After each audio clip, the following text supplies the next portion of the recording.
Norway উত্তর ইউরোপের এক অসাধারণ দেশ, যেখানে শীত মানেই শুধু একটু ঠান্ডা নয়, বরং এক গভীর সাদা রাজ্যের আগমন। বছরের বেশিরভাগ সময়ই এই দেশ ঢেকে থাকে বরফে, আর মানুষের জীবনযাপনও মানিয়ে নেয় এই বরফময় প্রকৃতিকে কেন্দ্র করে। শীতের শুরুতে যখন প্রথম তুষারপাত হয়, পুরো দেশ যেন পরিণত হয় সাদা তুলোর চাদরে মোড়ানো এক স্বপ্নরাজ্যে। পাহাড়, রাস্তা, বাড়িঘর সবকিছু ঢেকে যায় মোটা বরফে। অনেক এলাকায় দিনের আলো থাকে খুবই কম, কিছু জায়গায় দিনে আলো পাওয়া যায় মাত্র 2 থেকে 3 ঘন্টা।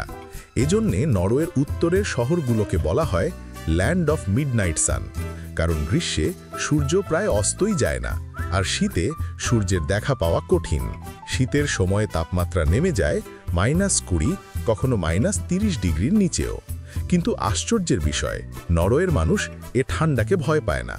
তারা ছোটবেলা থেকেই ব্যস্ত থাকে স্কিইং, স্কেটিং, স্নোবোর্ডিং আর বিভিন্ন বরফের খেলায়। বরফ নরওয়ের মানুষের কাছে শুধু কষ্ট নয়, বরং একটি আনন্দের উৎস। জীবনের প্রতিদিনের কাজেও বরফের ছোঁয়া লেগে থাকে। স্কুল বা অফিসে যাওয়ার পথে বরফ পরিষ্কার করা, গাড়ির উইন্ডস্ক্রিন থেকে বরফ সরানো, এসব তাদের কাছে খুব সাধারণ ব্যাপার। আর ঘরের ভেতর থাকে গরম কাঠের চুলা, উষ্ণ আলো আর কফির মগ। শীতের দীর্ঘ রাতগুলোতে পরিবার সবাই মিলে আগুনের কাছে বসে গল্প করে, সিনেমা দেখে বা প্রিয় খাবার খায়। নরওয়ের সবচেয়ে জাদুকরী মুহূর্ত আসে যখন রাতের আকাশে দেখা দেয় নর্দার্ন লাইটস, যাকে বলা হয় অরোরা। সবুজ, নীল ও বেগুনি আলো যেন আকাশে নাচতে থাকে। পর্যটকরা দূর দূরান্ত থেকে শুধু এই দৃশ্য দেখতে আসে। সত্যি বলতে, যে কেউ একবার এই দৃশ্য দেখলে সারা জীবনের জন্য মনে লাগবে। বরফের দেশে জীবনযাপন যত কঠিনই হোক, নরওয়ের মানুষ অত্যন্ত ধৈর্যশীল, শান্ত ও পরিশ্রমী।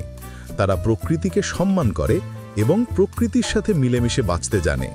তাদের জীবন দেখে মনে হয় বরফ শুধু ঠান্ডা নয়, বরং এক ধরনের শান্তি, এক ধরনের সৌন্দর্য, যা এই দেশকে আলাদা করে তুলেছে পৃথিবীর বাকি সব দেশ থেকে। নরওয়ের বরফময় জীবন তাই শুধু সংগ্রাম নয়, এ এক অনন্য সৌন্দর্য, এক কঠিন অথচ স্বপ্নময় অভিজ্ঞতা, যা 2 চোখ ভরে দেখলেও মন ভরে না।